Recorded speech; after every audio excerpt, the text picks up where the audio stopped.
Imagine if I could just say, hey babes, how are you? Basically, I got an ad on my Instagram stories from IKEA museum, and I didn't know that IKEA have a museum, which, I mean, now that I know, it makes sense. Like, why wouldn't they have? I feel like at some point or another in your life, you will have owned something from IKEA, you might have visited the warehouse. Most of us have some sort of a relationship to IKEA, but today, I do want to take a deep dive into their vintage catalogs because they have digitalized every single catalog that they've ever published. And the catalog used to be such a big highlight in my childhood. Let me just share a personal anecdote. Is it called an anecdote? A story.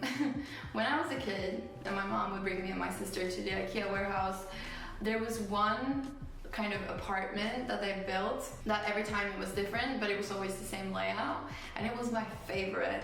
I would lay down on the bed.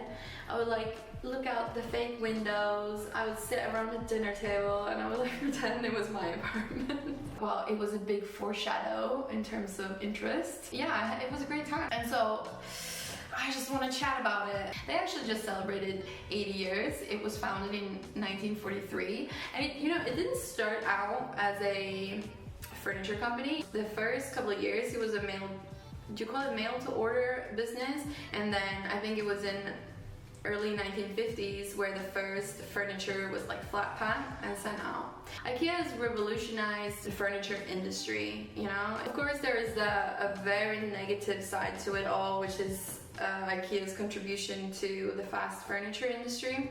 I feel like we don't talk enough about fast furniture. Everyone's so focused on fast fashion, and I think it's because clothing feels more immediate. The way that you dress is how people perceive you. Not everyone's going to see your home, and so I don't think a lot of people are thinking about, I don't know if this is, let me know your thoughts on fast furniture, because facts are yearly billions of tons of furniture is being thrown out. So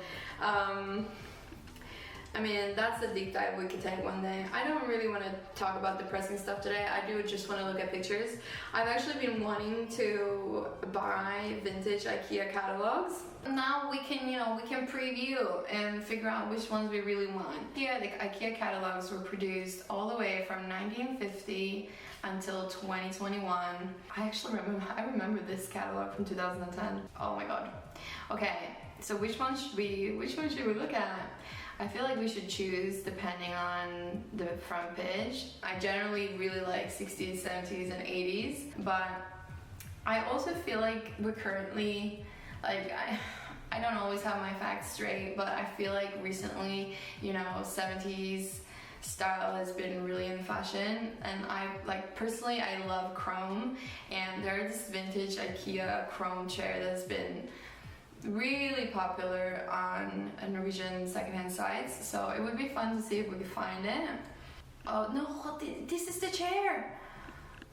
Look, this is the freaking chair! Oh yeah, this one as well has been really, really popular. Okay, so the 70s, I'm really, I love the 70s. Wow, this is gonna be difficult. Maybe we should only do 70s, but then I feel like that'd be rude to the other years. Let's start with 1960. Okay, so maybe actually in the beginning it was more like a magazine, and on the museum website, whatever, it says that Ingvar, the founder, he actually wrote the texts in the magazines up until the early 2000s or something, and he was apparently quite funny in his texts. These type of furniture are very common in the retro scene, but they don't actually resell for that much. You can get these type of furniture quite cheaply. It's more when there's a particular designer that they go up in price. This one's kind of cute. I feel like something like this would still resell quite well, or something like this feels quite outdated these days, or not. This would be just a big no for most people these days, I think. Okay, I feel like 1960 was a little bit too boring. We need something more time relevant. Okay, there's a little bit of change in textiles. It's more neutral, not that much patchwork. I feel like this green, Bengal green, is very typical. Yeah, that's kind of cute. I would love to frame this. I love this chair. I'm a big fan of leather. I'm obviously like sad for the animals, but I think leather furniture tend to last a lot longer. Like I'm currently sat in a leather chair. I mean, it does make some squeaky noises, which is a little bit inconvenient because it sounds like I'm doing, makes me sound like I'm doing a little bit of a fart. Oh, this is sexy. Look at this chair. Yeah, I feel like I've seen this. That's really nice. I love that. I love teak and leather.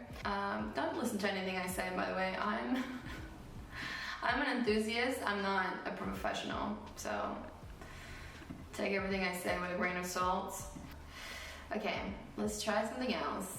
Let's look at 1970. I feel like the 70s look more fun. What's interesting about the IKEA catalogues is that they obviously mirror the contemporary style of the time, and as we entered the 70s, the Italian crazy designs are kind of popping up, and you know, there's a lot more abstract shapes, there's a lot more color, and it just becomes a little bit more wild. Yeah, it's so typical as you enter an IKEA, you're like, I'm only gonna buy one thing, I'm only here for that one little thing. And then on your way through the labyrinth of the warehouse, unless you know exactly where you need to go, you're just gonna walk out of there with a lot more than you plan to. And that's what's so beautiful about this business model, you know? They get you every time. But I definitely think that we as consumers, we need to be very conscious when we're shopping and making smart decisions, not only for our wallets and our homes, but you know, for planet Earth, which is the greater home that we all live in. But enough preaching. This looks freaking cute. I love this. How would you call this? A chaiselong? A chaiselong? Whatever. I love that. I'm a big fan of chrome. But yeah, they do. Oh, these are fun. These are really fun. Oh, I love this. And look at that little side table. That's really fun. It's probably a spinnable. I also really like these. Let's do 1975 and then maybe one from the 80s, and then let's wrap it up. Yeah, not a big fan of these. Looks like a pajama threw up on the couch. But this chair is fun. I don't have that chair, but I have a very similar chair, which I absolutely love. It's one of my favorites. Okay, so this is a time for awful fabrics. Real leather. I've seen this lamp a couple of times. That's nice. So another thing about the vintage furniture and like looking through catalogs like this is that it gives me a kind of nostalgic feeling because I feel like I'm back in my grandparents' house. I'm wondering if that's one of the reasons I love kind of vintage and 60s mid-century type of furniture, just because my entire childhood spending time there felt very much 60s inspired just because of the house that they had. And I mean like early 2000s anyways, vintage now. I keep forgetting that I'm getting older. I don't mind getting older, but it's kind of like, for me, I'm just in a constant state of existing. Okay, so this chair, Dixie, which I've seen secondhand several times. At the time, it retailed for 98 kroner, which is about $10. And one that I found secondhand was this red one, and I'm pretty sure it was sold for like 3,000 with stains and all. Crazy to think about how certain items just increase in value so much. But all of these chairs, especially this one, these ones, this one, and this one, they resell at pretty steep prices these days. So if you could find anything similar to this, you are in possession of a bit of a gold mine. They resell at pretty good prices. So I'm just saying. Okay, I feel like I've seen what I wanted to see from the 70s. Ooh, these look kind of like a Chesterfield. I know a lot of people are not fans of the Chesterfield sofas, but I quite like them. It needs the correct type of room, but a kind of worn down Chesterfield sofa, I kind of love it. Which one should we do? Let's just do one in 1980. No, let's do 1985. It's interesting to see all this like vintage furniture because some of it does work today, whereas so much would just not be good. Like these lamps. These lamps are having a moment. They're definitely the center of attention because they look like table lamps, but they're floor lamps. That just like, that throws me off. I like the shade, but yeah, it's not good. Here is the renowned sofa, and also this shelf in the background here has also been like one of those kind of sought after designs, and I think it's because they feel very contemporary. They feel very sleek and easy to incorporate in a living room today, so that's cool. If you find any of these secondhand, I would buy them. If you buy this for yourself, I think it's important to remember the purpose of the sofa, because it's not a sofa that you chill on, but I would love it as like a companion to a bigger sofa, or in like a sitting room where the purpose of the sofa is not to chill. If I had had like an office or something with a space for like a sitting area, I would maybe have like something like this, but for my personal living room, I wouldn't want to have it actually. I think it's cool, like don't get me wrong, I think it's freaking cool, but I need to be able to lay out flat in my pajamas and be super comfortable and potentially pass out if that's what I need to do. And I have a feeling that's the wrong couch to do that. The cool thing about IKEA is the fact that it's affordable. Yeah, these chairs I've also seen. One of my favorite vintage shops, it's called No Name Vintage in Gothenburg. When I was there, like it's been a while since I was there, but he had 2 of these chairs and they're really nice in real life.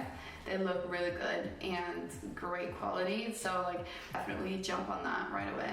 To be honest, that whole shape is very similar to the one that I'm sitting in right now, which I'm also going to share with you in a video down the line. So I mean, if I'm not dropping enough hints that you should click subscribe, then I mean, you're lost, I guess. And if you are subscribing, I freaking love you, baby. Thank you for being here. Anyway, I feel like this is gonna, I mean, I could talk forever. Some of this is cool, a lot of this is a big nay.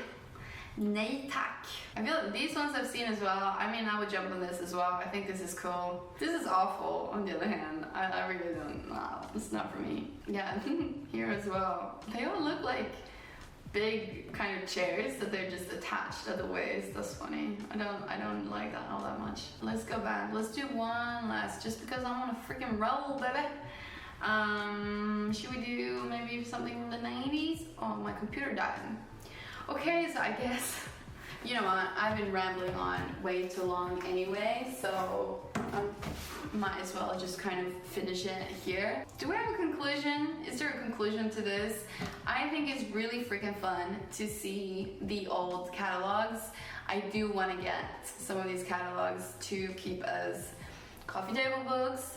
If you enjoyed it, you should go to the website and flick through it yourself. There's definitely a lot of nice stuff and a lot of questionable designs that I'm happy are in the past. Like, you know, you've been to IKEA, you know what it's all about. Like, sometimes it's nice with a little drops of IKEA, but I would refrain from furnishing my entire house or your entire house with IKEA just because, like, and oh my god, I feel like so unpersonal trying to wrap up this video, or like any video, but basically I love you for being here. Thank you so much for hanging out, and I can't wait to see you next week because we're gonna do a designers you should know, and I'm really excited about it. Oh, maybe that's actually the week after. Anyway, you should come back.